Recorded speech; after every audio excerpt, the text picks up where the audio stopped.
diberikan kesehatan yang sempurna lahir dan batin untuk diri kita semua, pasangan kita semua, anak cucu kita semua, sehat secara fisik, secara mental dan spiritual. Secara sehat fisik, kita bisa aktivitas fisik kita sehat. Secara mental, hati kita tenang, jauh daripada emosi-emosi negatif. Secara spiritual, sehat, kita semangat untuk beribadah kepada Allah Subhanahu wa taala, utamanya berzikir kepada Allah Subhanahu wa taala. Dan juga senantiasa diberikan rezeki yang berlimpah, yang katah, yang berkah, diberikan kemudahan-kemudahan urusan untuk kita semua, apapun urusannya, apapun pekerjaan kita, aktivitas kita, hajat kita dikabul oleh Allah, dijauhkan malapetaka mara bahaya untuk kita, keluarga kita semua. Soleh solehah, iman Islam ihsan, yang sempurna, yang kafah. Amin. Rama barokah bawas Al-Fatihah. A'udzubillahi minasyaitonirrajim. Bismillahirrahmanirrahim. Alhamdulillah rabbil alamin arrahmanir rahim maliki yaumiddin. Iyyaka na'budu wa iyyaka nasta'in ihdinas siratal mustaqim siratal ladzina an'amta 'alaihim ghairil maghdubi 'alaihim waladdallin. Amin. Yang saya hormati Bapak Ibu ikhwan akhwat, pada kesempatan hari ini, pagi hari ini saya akan membacakan kitab Miftahus Sudur karya daripada Syekh Ahmad Saibul Wafat Tajul Arifin. Bismillahirrahmanirrahim. Abah Anom merujuk referensi daripada kitab suci Al-Quran. Bismillahirrahmanirrahim. Ya ayyuhalladzina amanu la tulhikum amwalukum wala auladukum an dzikrillah. Wa may yaf'al dzalika faulaika humul khasirun. Yang artinya kurang lebih, wahai orang-orang yang beriman, janganlah harta-hartamu dan anak-anakmu melalaikan kamu dari mengingat Allah. Karena eh, siapa yang berbuat demikian, maka mereka itu adalah orang-orang yang rugi. Jadi orang-orang rugi itu adalah orang-orang lalai zikir kepada Allah gara-gara hartamu dan anak-anakmu. Karena anak-anakmu adalah melalaikanmu dengan zikir kepada Allah. Bapak Ibu ikhwan akhwat, maksud di sini adalah bukan berarti kita tidak boleh mempunyai harta. Bukan berarti kita tidak boleh mempunyai anak-anak.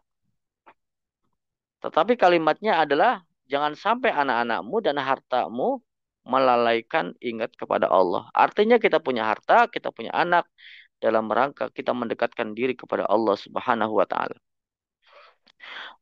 Tasawuf kita, thariqah kita itu adalah thariqah yang seimbang. Abah selalu mengatakan yang seimbang, keseimbangan dunia akhirat.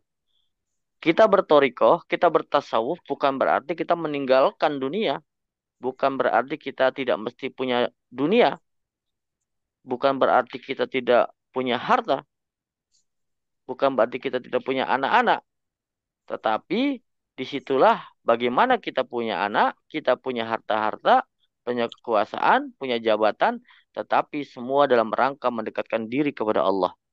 Bukan sebaliknya dalam rangka melalaikan kita dari mengingat Allah Subhanahu wa taala. Abah Anom di dalam kitab Miftahus Sudur menjelaskan secara rinci, mengatakan bahwa qala ba'dul arifin, sebagian kaum arifin berkata, kata Abah, la ba'sa bitanawuli ba'di syahawati al-mubahah lin nafsi idza dawfat anil qiyam bilang ibadah. Tidaklah dosa mengambil sebagian hasrat, hasrat itu keinginan yang mubah, bila hal itu tidak menyebabkan untuk melalaikan beribadah kepada Allah Subhanahu wa taala. Bila hal itu tidak akan menyebabkan lemah dalam menunaikan ibadah. Nah, jadi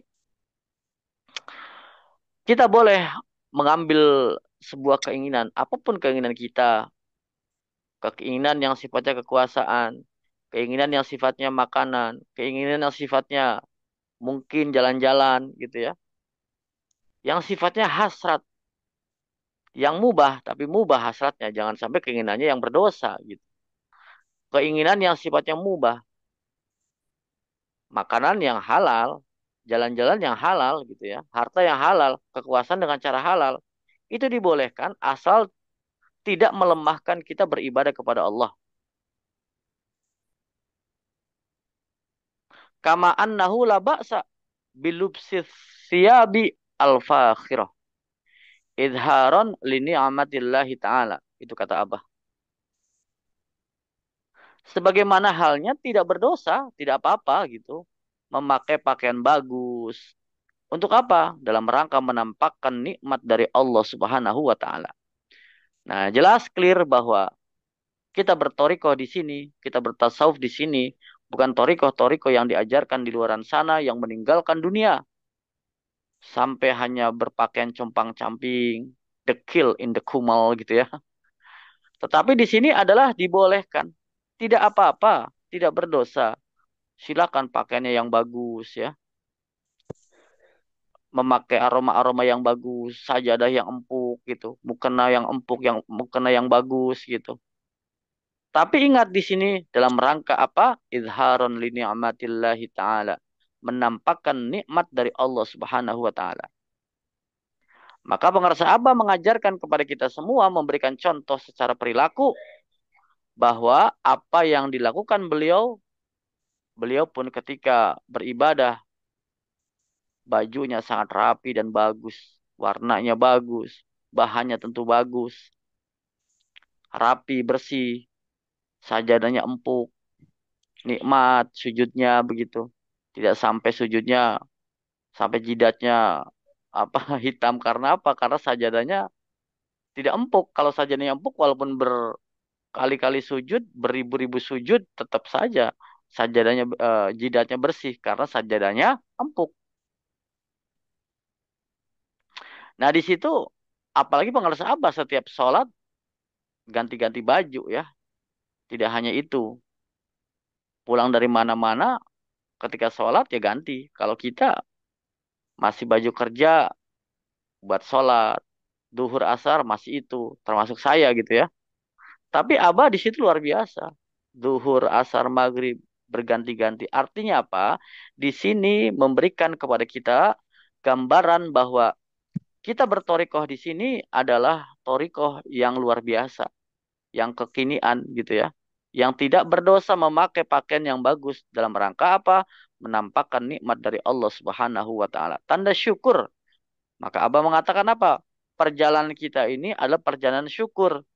Ya karena syukur semuanya, semua dicontohkan. Toriko kita nikmat dinikmati di era-era kekinian, di era modern. Toriko kita ini masuk di generasi apapun bisa. Masuk dalam karakter orang seperti apapun bisa. Masuk di kalangan ustadz bisa. Masuk di kalangan santri bisa. Masuk di kalangan pembisnis bisa. Masuk di kalangan orang-orang yang jarang berjamaah juga bisa. Karena sholatnya mungkin di kantor kah, di jalan kah, di pekerjaan kah, di tempat bisnis kah, di proyek-proyek kah, bisa. Karena banyak kemudahan-kemudahan yang diberikan guru kepada kita semua dalam rangka kita beribadah kepada Allah Subhanahu wa taala. Baik bentuk ibadah syariatnya, salatnya, cara kita menjalankan torikohnya, amaliyahnya, banyak sekali kemudahan-kemudahan. Seperti zikir, cukup 3 kali kalau tidak sempat atau waktunya tidak panjang, tapi diperbanyak ke tempat lain. Ini adalah dalam rangka meringankan fleksibilitas. Nah, artinya toriko kita sangat modern, sangat keren gitu ya. Nah, itu. Jadi boleh kita berpakaian rapi, bagus, tapi kita dalam rangka syukur kepada Allah. Boleh kita makan, minum begitu. Nah, dilanjutkan.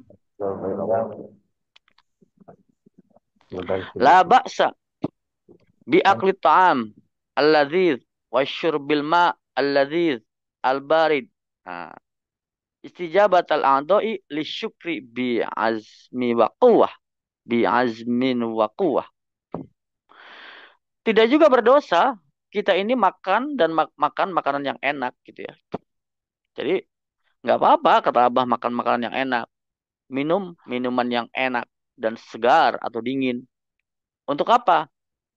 Dalam rangka istijabat al-a'dha, dalam rangka memanfaatkan anggota badan untuk apa? Li syukri. bi azmi wa quwwah.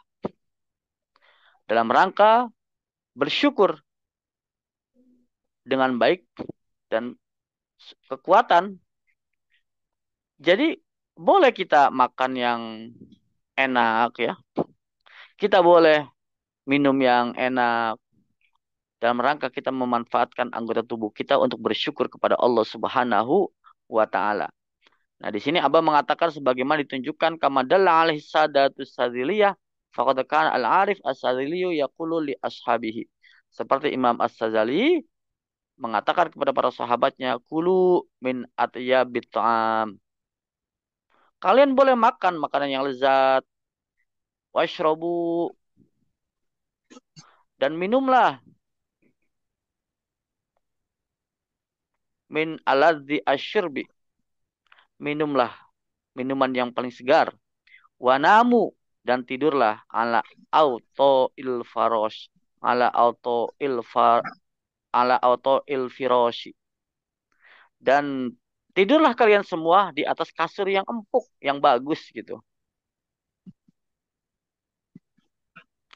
Walbasu aliyanat siap, dan memakailah baju yang paling bagus.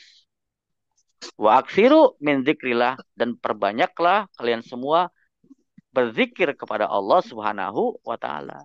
Nah, ini luar biasa. Kalau dulu diajarkan seolah-olah ya orang kuat melek karena kurang makan.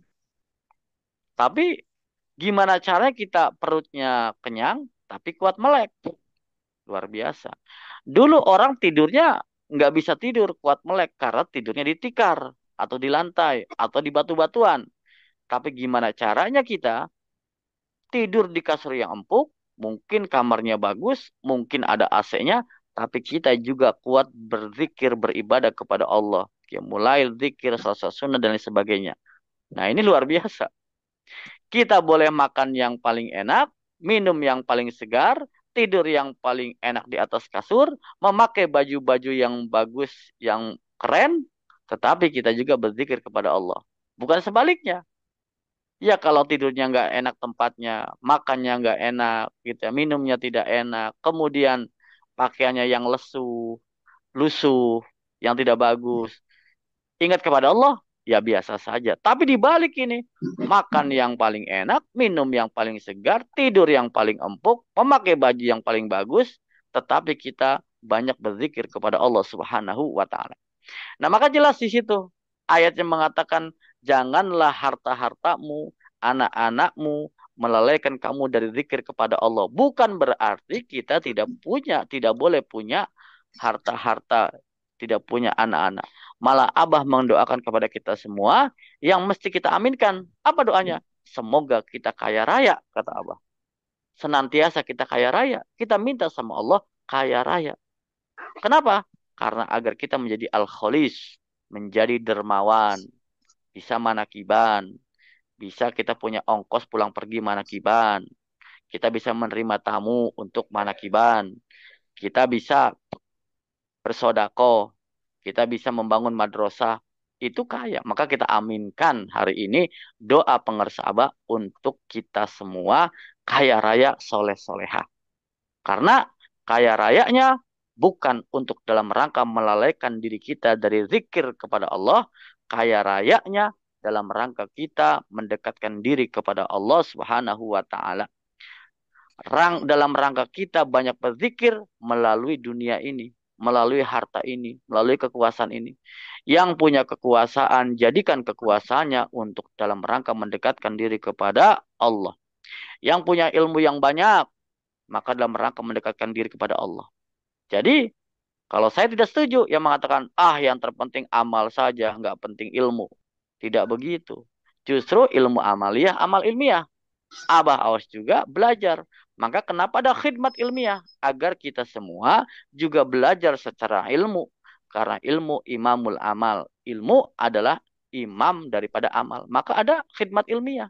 Jadi khidmat ilmiah sama pentingnya juga di dalam manakib kita. Karena moto kita ilmu amaliyah, amal ilmiah. Tetapi tidak juga kita ilmunya banyak, tapi tidak diamalkan. Muter-muter saja ngomongin tasawuf toriko, zikir, dalil Quran banyak pintar, tetapi tidak merasakan zikir kepada Allah, tidak mengambil talqin zikir, tidak melaksanakan amalia syekh mursyid. Itu namanya yang tidak boleh. Jadi mesti seimbang dua-duanya, dunia akhirat, ilmu, amal. Nah, jadi itulah keseimbangan yang kita diminta oleh guru pengarsa Abah agar kita menjadi pribadi yang tidak meninggalkan dunia, tapi menguasai dunia. Tidak kita lepaskan dunia, tapi genggam dunia. Untuk apa? Untuk ilahi anta maksudi waridhoka matlubi a'tini mahabbataka wa ma'rifataka wa atini maka pada. Senantiasa doa-doa pengarsa Abah selama ini untuk kita semua kita aminkan. Kita senantiasa karena Abah diberikan eh, harta yang banyak untuk beribadah, diberikan baju-baju yang bagus untuk beribadah, diberikan makan minum yang segar sehat untuk beribadah, diberikan kekuasaan untuk beribadah, diberikan kemudahan-kemudahan aktivitas, kekuasaan, kekuatan, ilmu untuk beribadah, kekuatan fisik untuk beribadah. Amin ya Allah ya Rabbal Alamin. Karama barokah bawas untuk kita semua doa-doa tersebut Al-Fatihah. A'udzu billahi minasyaitonir rajim. Bismillahirrahmanirrahim. Alhamdulillahirabbil alamin arrahmanir rahim maliki yaumiddin. Iyyaka na'budu wa iyyaka nasta'in. Ihdinas siratal mustaqim. Siratal ladzina an'amta 'alaihim ghairil maghdubi 'alaihim waladdallin. Amin. Terima kasih Abah, terima kasih semuanya. Assalamualaikum warahmatullahi wabarakatuh.